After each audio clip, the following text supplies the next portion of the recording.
প্রতিদিন আমরা জুতা ব্যবহার করি, কিন্তু এই জুতা ঠিক রাখার পেছনে যারা নিরলস পরিশ্রম করেন তাদের গল্প আমরা খুব কমই শুনি। আজ আমরা কথা বলবো একজন মুটির সঙ্গে, জানবো তার জীবনের সংগ্রাম, কাজের অভিজ্ঞতা এবং স্বপ্নের কথা। আপনার নাম কি? খোকন। আপনার বয়স? 70 বছর। আপনার বাসা কোথায়? রংপুর ঘোড়াঘাট সিটি কর্পোরেশনের মধ্যে। আপনি কবে থেকে পেশার সঙ্গে যুক্ত এবং কিভাবে যুক্ত হলেন? এইভাবে আমার বড় ভাই ছিল, ওনার কাছে আমি কাজ শিখতে শিখতে আমি যুক্ত হইলাম। তখন আমাদের অভাব অনটন ছিল, বাবা একাই।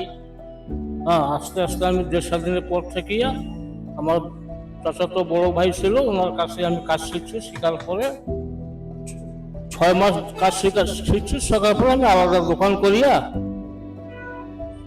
কাজ করতেছি আর কি। কষ্ট মতো যাবজ্জীবন কাটাইছি। কাটার পরে এখন দেশ স্বাধীনের কয়েক বছর পরে বিয়ে শাদী করিয়া ছেলে মেয়ে হয়েছে। ছেলে দুটো এই দোকানেই করে আর কি। এখন সুন্দরভাবে আমাদের চলতেছে আর কি, কোনো সমস্যা নাই। ও মাঝে সাঝে একটু সমস্যা দেখা যায়।